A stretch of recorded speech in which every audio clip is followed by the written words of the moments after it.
Hello guys, welcome back to my channel. I know it's been a long time since we posted our last video. Since then we had multiple questions on recruitment and also how to crack interviews and various other questions related to campus placement, packages, what to do after interview, and today we are going to cover that particular topic, what next after cracking an interview.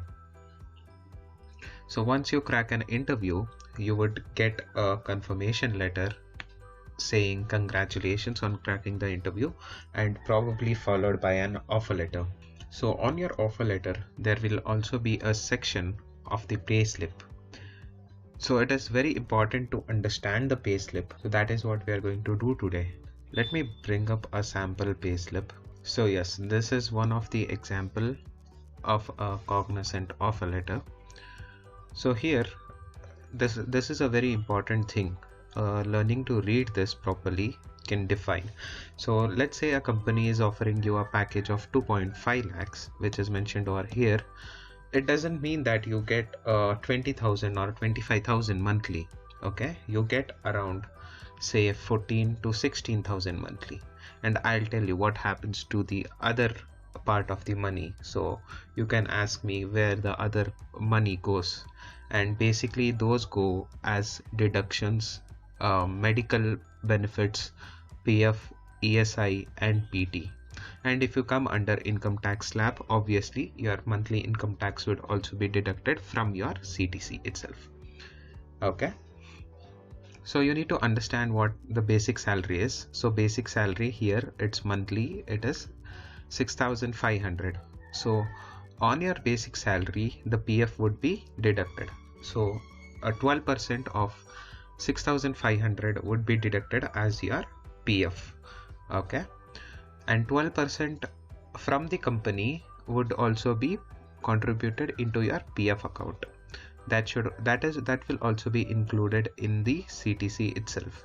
So basically CTC means that cost to company. So whatever company's cost is incurring due to your onboarding thing, that the entire thing would be mentioned over here. So next is HRA. HRA is again 2,600. This will depend from company to company. Usually it will be 10% to 15% of your basic salary. So it again depends on company to company. Okay, so company's PF is already mentioned here, that is 1,475. This amount would be contributed from the company's end, and the same amount would also be deducted from your salary monthly. Okay, bonuses. So bonuses are again a touchy subject over here. In my current company, the first year when I joined, my bonus was around 10,000 bucks, and that amount was not paid to me. And when I asked the company why it is not paid, and they said that you are still in probation period and will pay you once you are confirmed. So this is again a gray area, let's say that. Then special allowances again, it would be different from company to company. Some company pay it as convenience, internet expenses, mobile reimbursements, and fuel expense, driver expense, and LTA, leave and travel allowances. It depends from company to company again. And special allowances sometimes may also be that you might be working in the night shift, you might be working in the afternoon shift, you would be paid extra for that. So I am not sure whether that is covered under this bonus part. Okay, it would be mentioned further below your so it would be mentioned somewhere below over here.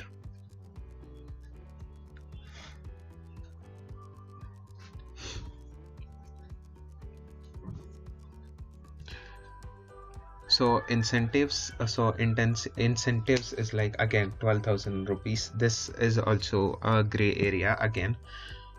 Some companies doesn't pay you when you are in the probation period and will pay you once you are confirmed. So yes, depends on the company again you are looking into. So companies' contribution towards benefits, that is medical, accident and life insurance, is 19,500 per year. So this amount covers your medical insurance, life insurance, and in some cases probably your medical expenses also, like your say COVID test reimbursements or COVID vaccination reimbursements would also be covered over here. And in some companies life insurance is not compulsory, but here I think it is deducted entirely from your annual CTC. So here I think it is compulsory for Cognizant if you are applying at least.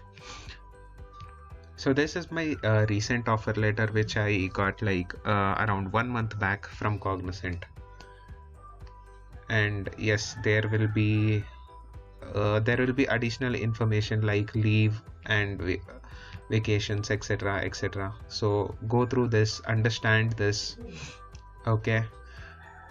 And also if you are getting like more than 6 lakhs per annum, there will be a income tax deductions. You would have to fill some form C's, form B's to show your to get income benefits, okay. That we'll cover in a different video. So apart from this is again the first step. Understanding the offer letter is the first step. So the second step is waiting for your joining letter.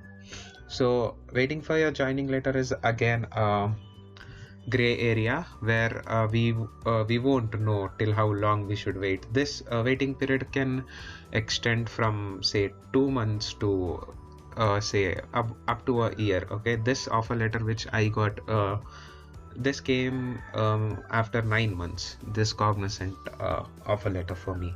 And by the way, this is the second offer letter because the first offer letter was somehow missent. So a different person's offer letter was sent to me and there was a mismatch, and it took around 6 to 9 months for a new offer letter to be sent from the Cognizant. Not pointing out the company over here or saying that they would send it really late. I'm not saying that Cognizant would send it really late, but in my case this happened. And after this you would have to apply for the passport. Passport is a mandatory thing before joining into any IT company. If your passport is expired, you would need to get it renewed, or if you have not applied for a passport ever, you would have to apply it via Passport Seva Kendra. You can go through this link over here. It's simple and complex process if you are doing it for the first time. So you need to actually pay the Indian government a certain amount of fee, get yourself an appointment to the nearest Passport Kendra office. Once that appointment is confirmed, you would have to take your originals. They would have mentioned what and all you have to take and go there. It is like a half-day work, and probably you would have a follow-up police verification at your home itself, or you would have to visit a nearest police station, and the police people will reach out to you. You don't have to reach out to them. That is a good thing. And yes, after say 15 to 30 days, I'm talking about pre-COVID, 15 to 30 days, you would get your passport. But companies will also accept your passport reference number. Once you book an appointment, you would get a reference number. Companies will also accept that. At least my company did. After which some companies would also want you to create a NSR account. So this is nothing but National Skill Registration. You would get a NSR card. This would cost you around 500 to 800. I'm not sure. I had done this a long time back. So yes, this is also one thing to do. So yes, this is also, I think now they have made it completely online, video KYC, but pre-COVID it was like you had to visit the nearest NSR agent and get this done. After this, the main thing is your salary account. You would have to open a salary account. Again, this will this will be suggested by your company. Say if you are working for TCS or Wipro would suggest you, I think my friend was suggested HDFC Bank. And if you are working with TCS, TCS would suggest you ICSE or HDFC. So most of the companies that I saw have suggested ICSE and HDFC.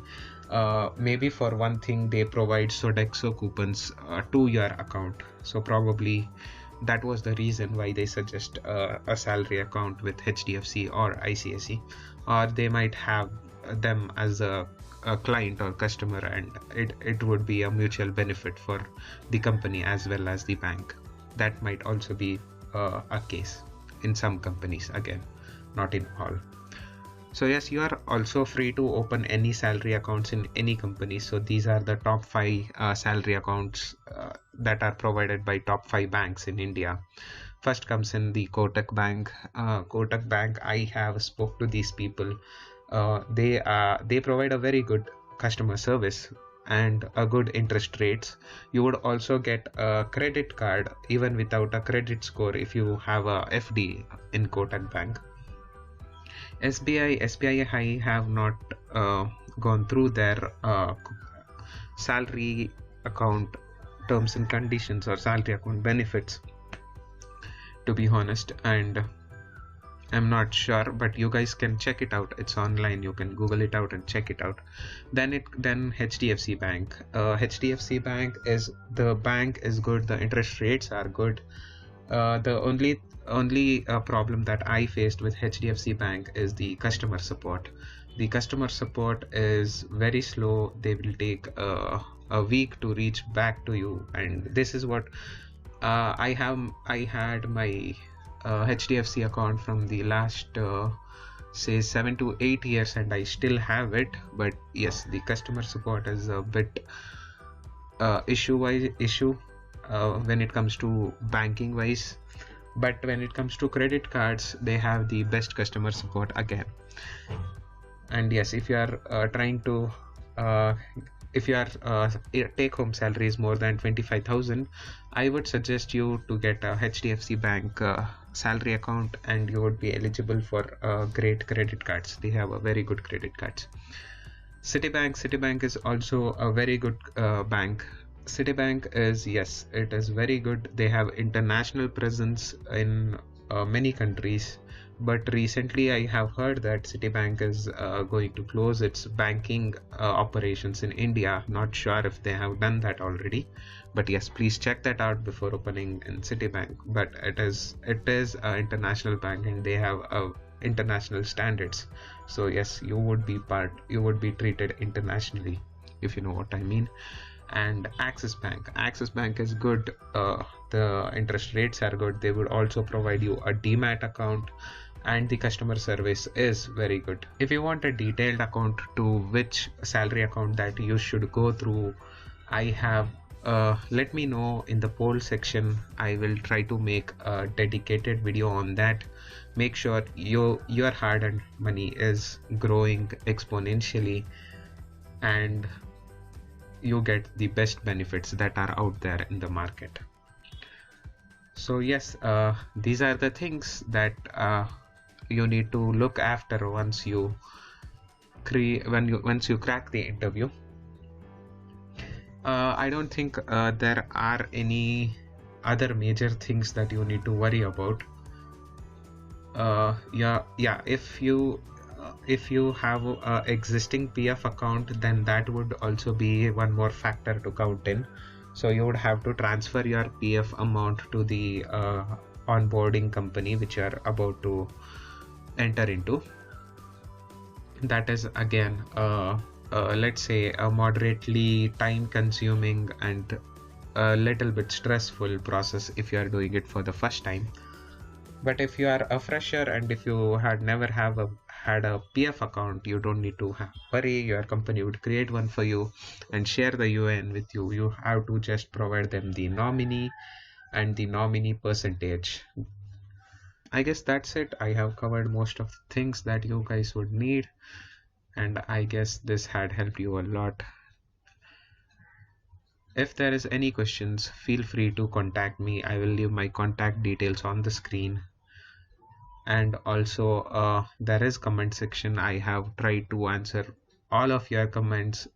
If I have left out few, I am really sorry about that. And yes, if you have enjoyed this video and learned something resourceful about this, do like, share and subscribe to the channel. And yes, see you soon. Thank you.